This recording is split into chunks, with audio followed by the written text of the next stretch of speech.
teologia? Diga amém, irmão? Amém. E está aqui conosco. Simplificar, vamos simplificar, né, pastor? Ele vai trazer a mensagem de Deus. Quem está feliz em estar aqui, diga amém. Amém. Então, irmão lá, diga que o Senhor te abençoe.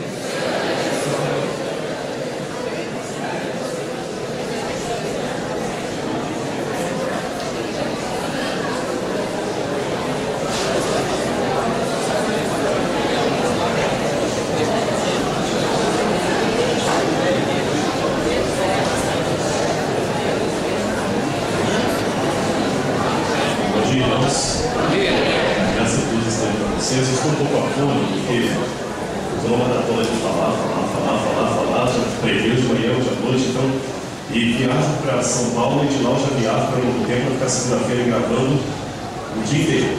Mas Deus vai abençoar, que vai dar tudo certo. A turma vem aqui, vai dar, de vez em quando a gente vai parar para ver a lançar.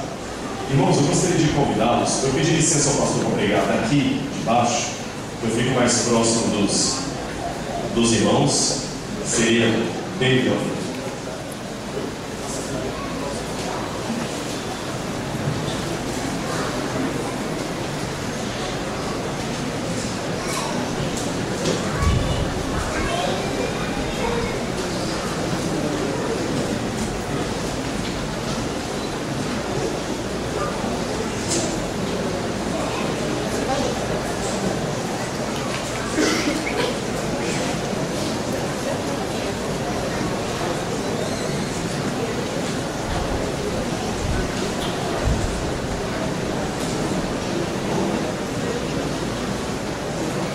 Muito bem, irmãos. Vamos abrir a nossa Bíblia em Lucas, capítulo 15, versículos 11 em diante. Lucas, capítulo 15, versículos 11 em diante.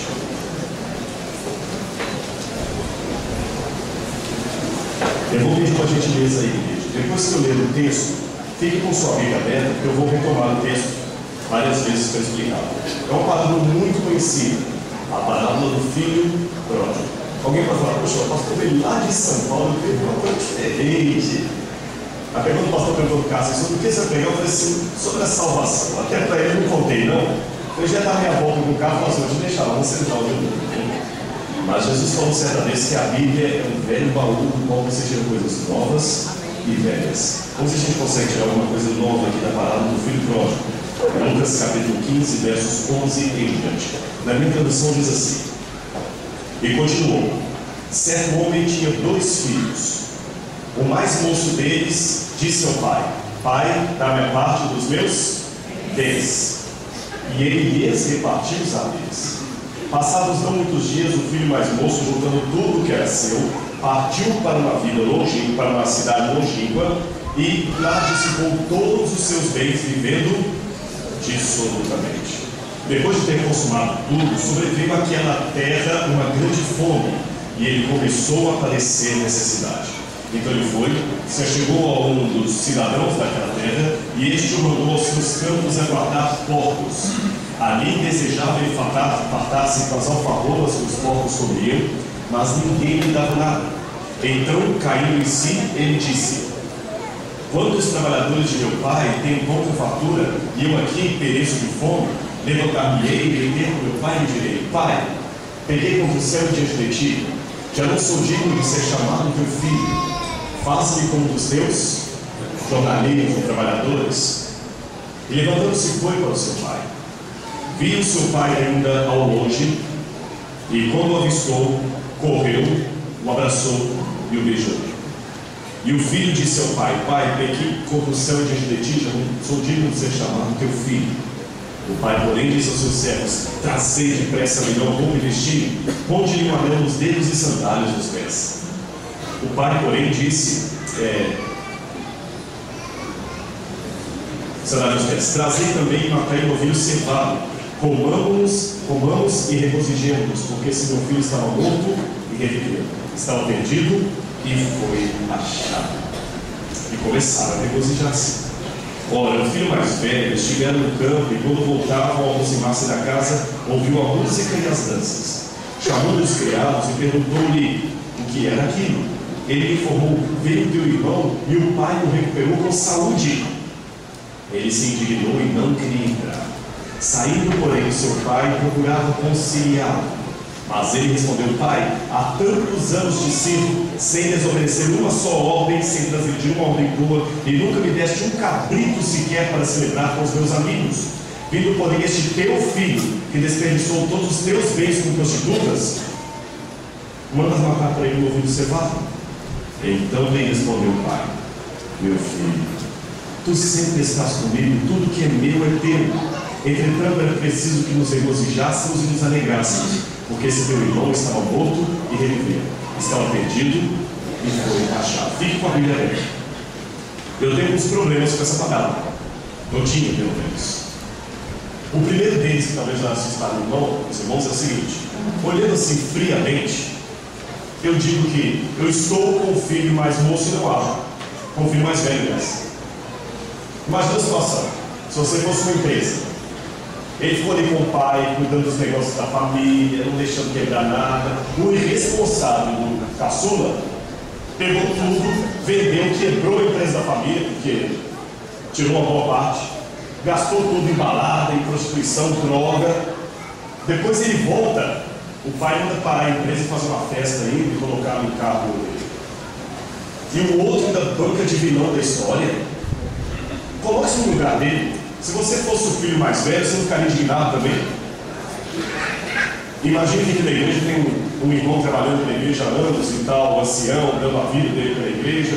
Aí o outro quebra a igreja, arrebenta com todo mundo, rouba todo mundo. Aí quando ele volta, faz um almoço em homenagem ao outro. Por quê? Na verdade, sabe como a gente pode resolver esse problema que eu tenho com essa parábola? Em primeiro lugar, questionando o título. O título está errado. Eu não estou questionando a Bíblia, eu estou questionando o título. E o título aqui não foi inspirado por Deus, o título aqui foi o tradutor que colocou. Como é que é o nome dessa parábola? Tem muitos de vocês, quando se refere a ela, assim, assim, a parábola do filho pródigo. O que é pródigo? Pródigo significa gastador, pessoa que não tem limite para gastar. A parábola do filho pródigo. Nome errado de A a Z. Risque esse nome aí, porque senão está errado. Errado. E como é que eu vejo que está errado? Como é que se estuda a Bíblia? Olhando um texto dentro do seu contexto. Porque texto fora de contexto vira pretexto. Qual é a primeira palavra que aparece nessa parábola aí no verso 11? Por isso que eu pedi para ficar com a Bíblia aberta. Qual que é a primeira? Continuou. Se eu estou aqui falando para você, eu digo assim, continuou, obviamente, tem alguma coisa para trás. Se você vai assistir um filme, um documentário, ler um livro, já começa assim, continuou, opa, então peraí, deixa eu ver o que estava para trás. Então vamos ver o que estava antes. O que está imediatamente antes da parábola do filho pródigo? A parábola da dracma perdida, ou da moeda perdida. Só que a parábola da moeda perdida, no verso 8, começa com uma outra palavrinha mágica. Qual é?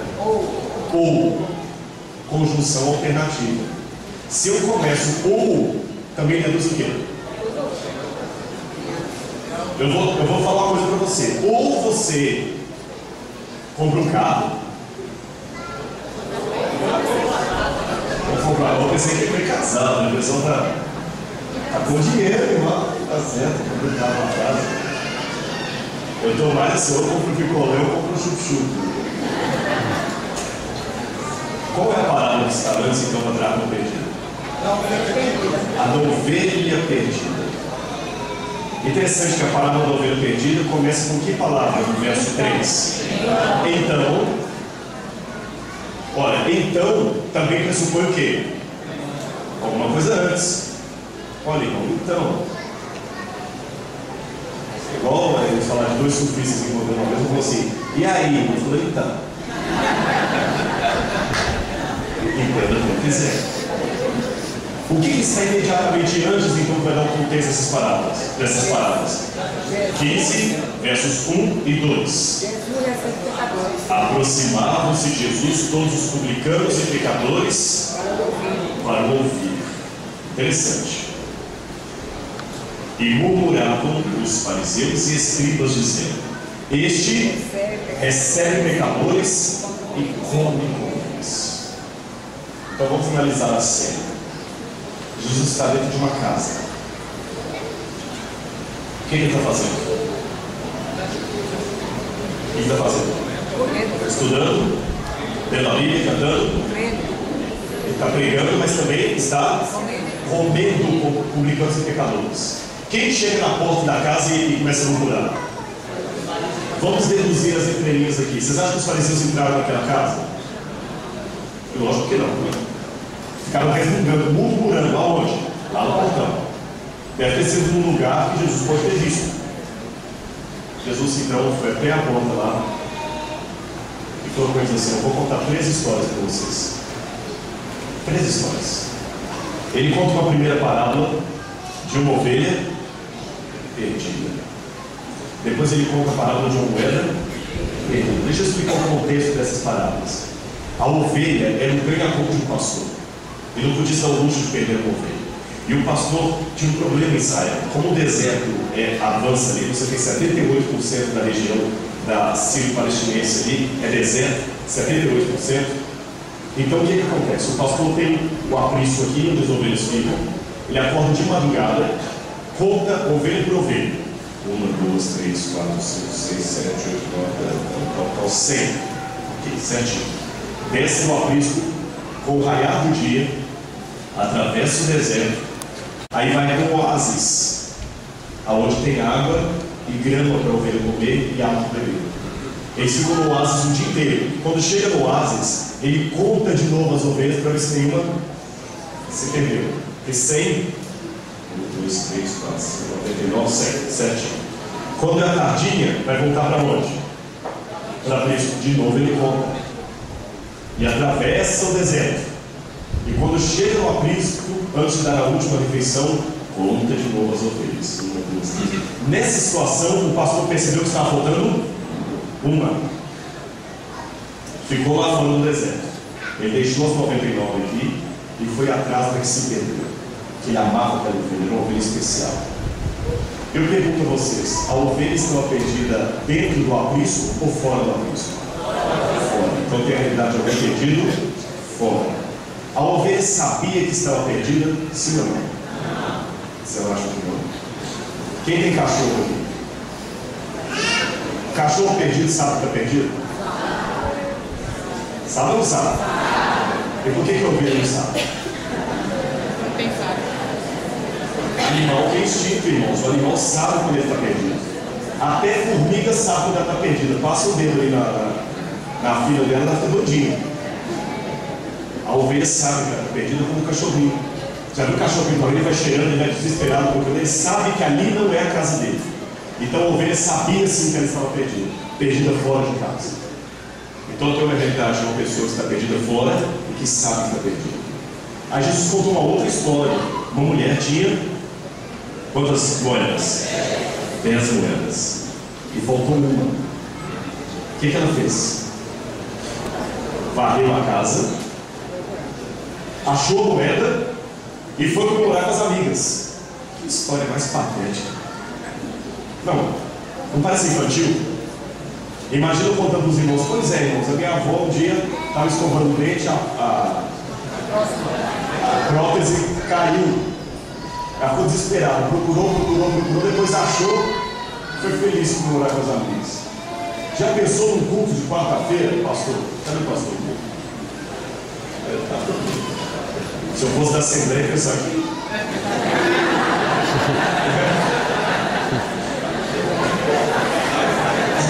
Mas como eu sei que não tem problema. Você está assustado, cadê o auditório? Mas como eu estava dizendo para vocês, imagine se alguém no culto de quarta-feira fala assim: irmãos, eu quero agradecer a Deus as bênçãos recebidas e quero fazer um culto de ação de graça especial semana que vem. Com todo mundo eu vou fazer isso como se viesse no fundo da igreja. Óbvio, por que motivo? Foi o seguinte, você não acredita. Outro dia lá em casa, eu estava procurando meu título de eleitor e não estava achando lugar. Varri, procurei, aí achei o título de eleitor debaixo do guarda-roupa lá, aí agora eu quero comemorar isso. Não é sem sentido? Mas por que Jesus contou essa parábola? Eu vou explicar no contexto para vocês. A Bíblia não é machista, mas ela foi escrita num contexto machista, em que mulher não tinha vez. Ali no corredor sírio-palestinense, uma mulher sem marido, ela tinha poucas opções: voltar para a casa dos familiares, aí tem um parente resgatador que casa com ela, mendigar ou prostituir-se. Ela não tinha como fazer uma faculdade, estudar fora. Então o pai, no dia do casamento, dava de presente da filha algumas moedas. Era o dote dela. Essas moedas não eram do marido, ninguém podia pegar, era da mulher. Ela costumava colocar essa moeda no véu da roupa de casamento dela. Até hoje os beduínos têm essa prática. Você vê uma foto de uma mulher beduína, ela está com um monte de moeda pendurada em volta. Então, hoje, por questão apenas ornamental. E as mulheres beduínas, no tempo bíblico também era assim, ela vestia novamente o vestido de noiva nas outras festas. Ou seja, quando tem um casamento, todas as que já se casaram vestem de novo de noiva e vem. Eu sei, cabe. Depois de uns anos ainda cabe. Já tem lá. Na sua cara já não sei o que você pergunta. Cabe. Cabe sim. Agora, por que a mulher ganhava no dia do casamento essas moedas? Lembra que eu falei que se o marido não estivesse ali, ela não tinha outra opção? Então, com aquelas moedas, ela poderia, por exemplo, comprar uma passagem de volta para a casa dos familiares dela. Ela podia comprar alimento até que o marido voltasse de uma guerra. Ela poderia sobreviver. Então, aquelas moedas eram um seguro de vida que ela usaria na ausência do marido. Só dá para usar uma vez. Era algo muito sério, muito especial. Por isso que perder uma moeda daquela era muito significativo. Ruth e Noemi certamente usaram esse dinheiro para voltar para Belém. Certamente esse dinheiro ajudou nisso. Entenderam o sentido das moedas? Entenderam por que aquela mulher então ficou tão desesperada quando uma moeda desapareceu? Hoje eu preciso explicar isso para vocês, porque nós estamos num outro contexto social. Na época de Jesus não havia essa necessidade, porque todo mundo conhecia isso. Então eles ouviram Jesus contando essa história como se eu falasse assim: pois é, a minha prima teve um neném roubado no hospital semana passada. Se eu conto isso, assim, pastor, é verdade? Provavelmente você que é mãe. E aí, pastor, encontraram o bebê dela? Você fica aflita. Eu falo encontrar, eu falo, ainda bem. Ela até faz um culto de ação de graça por isso. Mas claro, também faria. Você pega a sua nenenzinha e já imagina se tivesse acontecido com você. Quando Jesus contou essa parábola, todo mundo, e aí? O que aconteceu com essa pobre viúva? Pois é, ela varreu a casa toda, e aí? Ela achou a moeda. Ai, que bom, achou, ufa, que alívio. Ela foi comemorar com os amigos também comemoraria. Aí Jesus perguntou: consegue imaginar o alívio dessa mulher em encontrar a moeda? Mas é claro, é com esse alívio que o Pai também encontra você. Não tem outro peso a parar? A moeda foi perdida onde? Dentro ou fora de casa? A moeda sabia que estava perdida? A moeda não é cachorro. Então vamos ver se eu aprendi aqui. Eu tenho a realidade de uma ovelha perdida fora de casa e que sabe que está perdida. Uma moeda perdida dentro de casa e que não sabe que está perdida. E terceiro lugar, a parábola de dois filhos, um perdido dentro de casa, outro perdido fora de casa. Um sabendo que está perdido, o filho mais moço, e o outro que não sabia que estava perdido, o filho mais velho. E vamos ver isso no texto. Por isso que eu acho que a parábola não deveria chamar-se a parábola do filho pródigo. Deveria ser a parábola do pai amoroso e seus dois filhos perdidos. Mas como é que você sabe que o mais velho estava perdido? Pastor, simples. Volta comigo no texto. E prosseguiu. Certo homem tinha dois filhos, é o verso 11. Verso 11? Certo homem tinha dois filhos. O mais moço deles chegou ao pai e falou assim: pai, dá-me a parte dos meus bens. Eu gosto muito às vezes de comentar sobre a Bíblia com beduínos. Eu já fiquei com beduínos no deserto do Saara. A gente aprende muita coisa com eles da cultura bíblica. 15 dias sem tomar banho. Eu estava no deserto, fica naqueles coisas, eu tomei. Comendo com a mão no mesmo prato que ele. Mas essa história fica com uma outra oportunidade. E não, só uma para você saber. O beduíno era analfabeto, mas ele sabia dizer de cor o nome de mais de 30 ancestrais dele. Para eles é importante decorar isso. Sabe por quê? Eu não te conheço, mas eu pergunto assim: quem é o seu pai? Meu pai é fulano de tal, e o seu avô, ciclano, e o seu bisavô, Beltrano. Aí eu vou pegando a sua genealogia, de onde que eles eram, para comparar com a minha, para ver se lá atrás tem algum dentre eles que eram parentes. Aí eu posso te ajudar. Por isso que é importante, uma criança beduína é obrigada, desde criança, a decorar alguns ancestrais. Por isso que a Bíblia traz tantas genealogias que no ano bíblico dá vontade de pular. Porque pra gente, mas para eles aquilo é importante. E eu aprendi com o beduíno por que é importante. Entendeu a questão? Mas voltando aqui, os beduínos ficam incomodados quando você conta essa parábola para eles. Aliás, isso não aconteceu só comigo não. Kenneth Bailey, que escreveu o livro A Poesia e o Camponês, ele foi durante muitos anos missionário no Líbano, e ele viveu com beduínos. A experiência que eu já experimentei, Kenneth Bailey também, mais ou menos assim. Quando você conta essa parábola para eles, eles assustam de cara com o verso 11. E você percebe o incômodo. Qual o problema aqui? Mentira, essa história é mentirosa. Mas por que é mentirosa? O que o filho pediu para o pai? Da minha parte, dos meus bens. Por que é mentirosa? Lembra que dentro da cultura deles tem um outro significado, né? Um filho jamais faria isso com seu pai. Mas vamos supor que fizesse. Impossível, mas vamos supor que fizesse. Se o filho fizesse isso com o pai bateria nele na mesma hora e tiraria dele a herança.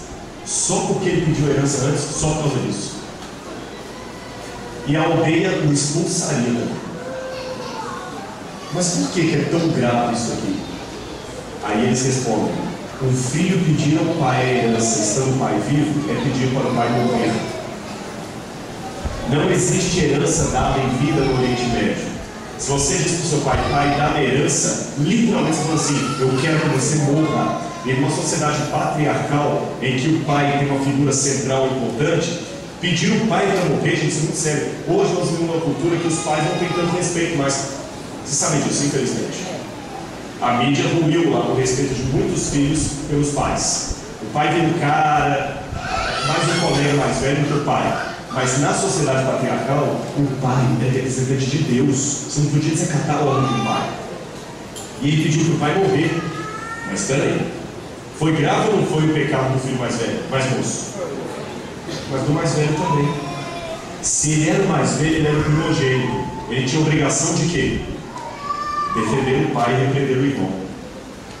Só o fato da Bíblia falar que ele ficou calado já o denuncia. É mais ou menos como aquela mulher que a filha é violentada pelo padrasto e a mãe não fala nada. Já viu essas histórias assim? Você fica mais com raiva da mãe do que do padrasto, porque ele é um maníaco, violentou a enteada, mas a mãe viu e não falava nada.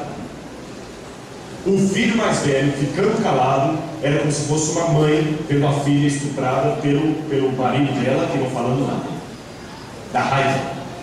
Mas pior, ele não só ficou calado, mas ele recebeu herança. Olha o que diz o texto. O filho mais velho chega, o filho mais moço chega no pai e diz: pai, dá minha parte.